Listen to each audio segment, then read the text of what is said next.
안녕하세요. 세종홈즈TV 정윤호입니다. 오늘은 세종시에 있는 빌라를 하나 소개를 시켜드리겠는데요. 빌라의 가격은 저렴하고요. 가격 대비 임대 수익이 괜찮을 거라고 예상되는 그런 물건입니다. 그리고 임대에 대한 수요 자체가 지속적으로 발생 가능하지 않겠나라고 하는 그런 지역이 있기 때문에 소액으로 세종시에 생각을 하셨던 분들한테는 괜찮은 물건이라고 보여지고요. 같이 한번 보시면서 입찰가를 한번 생각해 보도록 하겠습니다. 한번 보시겠습니다.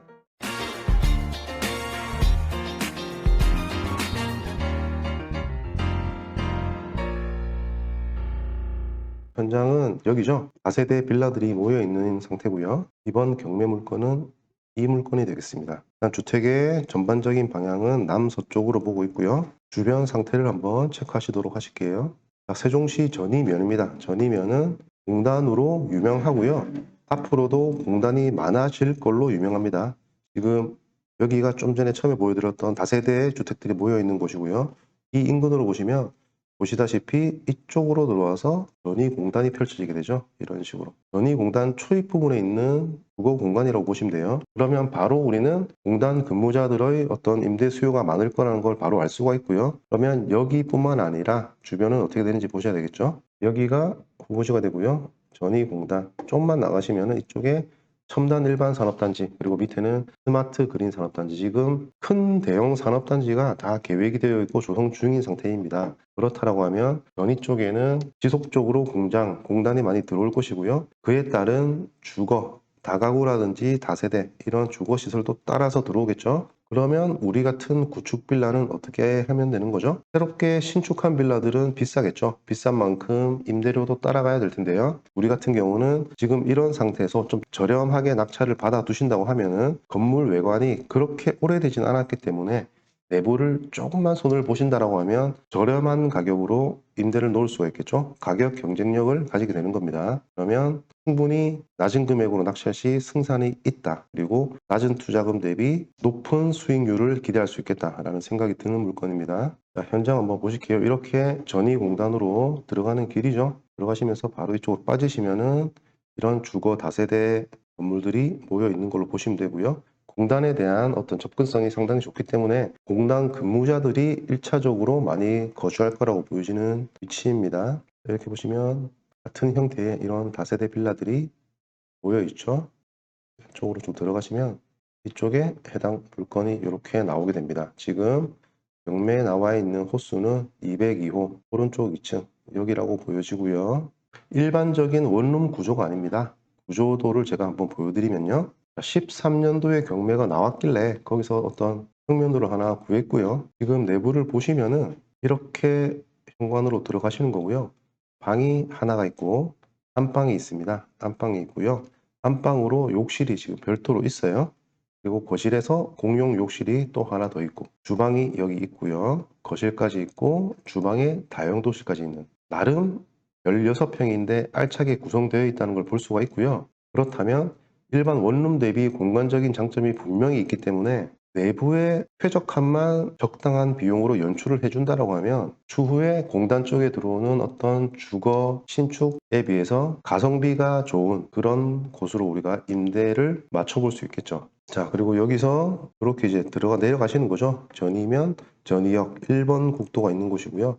이쪽에 전이의 어떤 중심 시설이다. 그러면 그런 곳 이용하기에는 내려가셔야 되고요. 인근에 직접적인 편의 시설은 그렇게 많지 않으니까요. 참고를 하시면 되겠고, 보시다시피 뒤쪽으로 이제 길이 있는 거죠. 이렇게 나가시면은 또 공단 두 개가 연결되기 때문에 어떤 연결되는 도로 속에서 주거 공간을 구할 것이다. 그때 우리는 가격이라든지 가성비로 승부하면 되겠다라는 생각이 들고요. 이쪽으로 넘어가면 또 천안 올라가는 길이기 때문에 큰 길이 위에서부터 메인 1번 국도까지 다 뚫리게 되면서 이쪽 부분들은 장기적으로 공단 공장으로 크게 활성화될 지역이다라고 보시면 되겠습니다. 물건 내용 한번 보시겠습니다. 세종시 전이면 관정리에 있는 물건이고요. 빌라 2층입니다. 대지권 22평, 건물 전용 면적 16.3평이고요. 감정가가 5,800에서 1회 유찰되고 4,060만 원에 진행 중인 물건입니다. 매각기일은 8월 25일이기 때문에 여유가 있고요. 자, 임차인 현황 한번 보시겠습니다. 발소 기준 권리가 2015년이죠. 15년도에 설정이 됐고요. 자, 첫 번째 임차인, 이분은 전입일자가 12년입니다. 그러면 말소 기준권리 전이기 때문에 원래대로라면 대항력이 있어야 되겠죠? 근데 확정일자 없고 배당 요구도 없고 시기를 보시면 2012년이죠? 그러면 지금으로부터 9년 전인데 여기 같은 경우는 수시로 거주자가 바뀌는 그런 특성을 가지고 있는데 9년째 이분이 점유를 하고 계시다라고 생각하기에는 좀 힘들어 보이는데요. 아무런 권리신고도 없었고요. 그리고 두 번째, 법인에서 전입을 했네요. 20년 작년 바로 11월 달에 전입을 했습니다. 근데 여기 같은 경우는 경매 등기 후에 전입 신고를 했기 때문에 양력이 없는 상태죠. 그런데 여기 같은 경우 확정일자와 배당 요구를 얼마 전에 했습니다. 보증금 1,000만 원에 월세 35만 원. 대항력이 없기 때문에 소액 보증, 최우선 변제를 받지 못하고요. 본 임차인은 인도 명령 대상자가 되는 건데 경매가 개시된 걸 인지하지 못하고 전입을 했고 그 뒤에 사실이 확인이 돼서 확정과 배당을 받았을 거라는 그런 추측을 해볼 수가 있겠고요. 앞에 있는 이분은 전출이 되지 않은 과거의 전입자라고 추측은 됩니다. 이 부분만 현장에서 잘 보시면 되고요. 현장에 가서 지금 이 법인 여기에 직원분이 점유를 하고 있는지만 확인이 되신다라고 하면 보증금에 대한 인수 문제 이런 건 없이 진행을 하실 수가 있을 것 같아요. 1순위 근저당권자가 임의 경매를 넣은 사건이고요. 압류가 하나 있네요. 세무서 해당 부동산에 엮여 있는 당해세라고 하면은 이 부분부터 먼저 배당이 되고요. 그 다음에 소액 임차인, 그 다음에 근저당권자 이런 식으로 배당이 진행된다는 거 참고하시고요. 본 건물 4층짜리 8세대로 이루어져 있고요. 사용 승인이 2010년입니다. 그러면 11년 되었기 때문에 전체적인 어떤 건물의 상태는 보통으로 관찰된다고 하고요. 샤시는 리모델링이 되었다고 합니다. 도시가스고요. 자, 그러면 시세를 한번 보시겠습니다. 시세는 일단 특별할 게 없어서 과거 경매 사례 그리고 최근에 지금 이 정원 빌리지가 각 코스마다 경매로 다 진행이 됐었습니다. 그 내역을 한번 봐드릴게요. 4층짜리고요. 8세대가 있다고 말씀을 드렸고 지금 이쪽에 보시면 다 경매 낙찰 내역입니다. 최근에 7월 달까지 5월에서부터 7월까지 줄줄이 경매가 진행이 됐었고요. 낙찰 금액을 보시면 기본적으로 70%대, 그죠? 70% 중반대에서 대부분 낙찰이 됐고요. 낙찰 금액도 4천, 1천, 4천, 다 4천 중반대 느낌으로 낙찰이 되었습니다. 그러면 이 빌라는 4천만 원 중반대 정도로 낙찰이 되고 있는 물건이다 라고 먼저 보시고요. 과거 내역도 있습니다. 과거 내역을 한번 보시게 되면 초창기 2014년, 13년에 한번 줄줄이 나왔었어요. 보시면 13년도부터 해서 또 줄줄이 나왔었고요. 이때는 감정가가 더 높게 책정이 됐겠죠. 4천, 이때도 4천 초반이긴 하지만 기본적으로 4천대에 다 낙찰이 됐네요.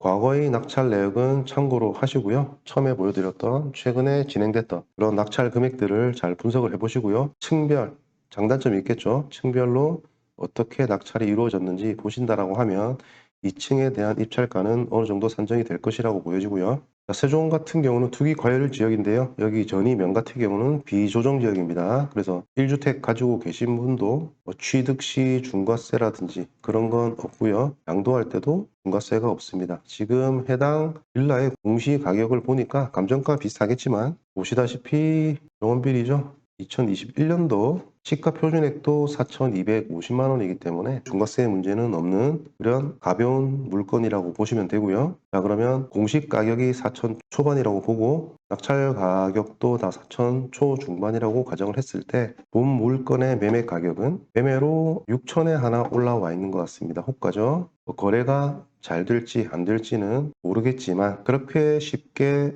거래가 되지는 않을 것이다 라는 짐작을 할 수가 있는데 매매가는 6천 정도의 호가로 올라오더라 라고 생각하시면서 보시면 되고요. 자, 정리를 해보겠습니다. 본 물건의 최저 입찰 가격은 4,060만 원이죠. 4,060만 원이 되고요. 적당한 수준으로 낙찰을 받은 뒤 대출을 좀 받으실 수도 있겠죠. 대출을 50%만 받는다 치면은 실투자금 2천만 원 정도 조금 넘는 금액으로 투자금이 들어가실 거고요. 임대료 같은 경우는 지금 정원 빌리지 같은 경우는 일괄적으로 1,000에 월세 35 정도로 세팅이 되어 있는 것 같은데요. 대출을 받게 되면 보증금을 낮추고 월세를 유지한다라는 그런 보수적인 금액으로 본다라고 치면 500에 35 정도가 임대를 받는 형태로 진행을 해볼 수 있겠죠. 그럼 연 월세 420이 들어오는 거고요.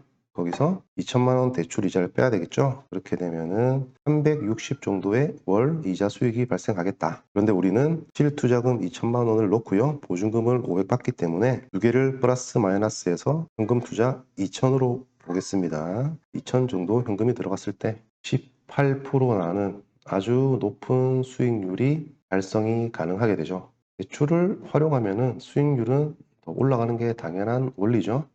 이렇게 해서 보시다시피 임대에 대한 문제만 우리가 잘 예측하고요, 지금 현재 점유하고 있는 그 문제 두 가지만 잘 분석을 하시고 두 개 다가 문제 없다 그러면 제 생각으로는 충분히 가격 경쟁력이 우리가 있는 상태로 매입을 하기 때문에 내부에 대한 쾌적성만 조금만 우리가 손을 봐준다라고 하면, 지금 여기 같은 경우는 장기적으로 임대 수요가 많아질 거예요. 대신에 임대 공급도 많아지겠죠. 그때 우리는 선택할 수 있는 폭이 넓어지겠죠. 싸게 물건을 받았기 때문에. 그런 전략으로 한번 물건 보시면 되겠고요. 보시다시피 실투자금 2천만 원대로 연 임대소득 360만 원, 월 30만 원의 임대 수익이 발생되는, 생각대로만 진행된다면 상당히 알짜배기 그리고 소액으로 투자가 가능한 그런 물건으로 보여지죠. 여러분도 같이 한번 잘 보시고요. 영상 중에 말씀드렸던 꼭 확인해야 될 문제, 그런 문제들만 잘 짚어보시고요. 관심을 가지고 보신다라고 하면 첫 번째 투자 물건으로 괜찮지 않겠냐라는 생각이 듭니다. 자, 오늘은 세종에 있는 빌라 소액 투자 물건 하나 설명을 드렸고요. 세종시 전이면 같은 경우는 공단 지역의 활성화가 될 거기 때문에 이런 물건은 좋을 수 있다고 저는 판단을 합니다. 그래서 제가 이렇게 말씀드린다고 해서 너무 좋게만 보시지 마시고요. 현장에서 짚어봐야 될 부분은 꼭 보시고 생각대로 임대에 대한 부분들이 진행이 될 것인가 잘 한번 판단해 보시고 도전해 보셨으면 좋겠습니다. 오늘도 영상 시청해 주셔서 감사드리고요. 또 좋은 물건으로 인사드리도록 하겠습니다. 감사합니다.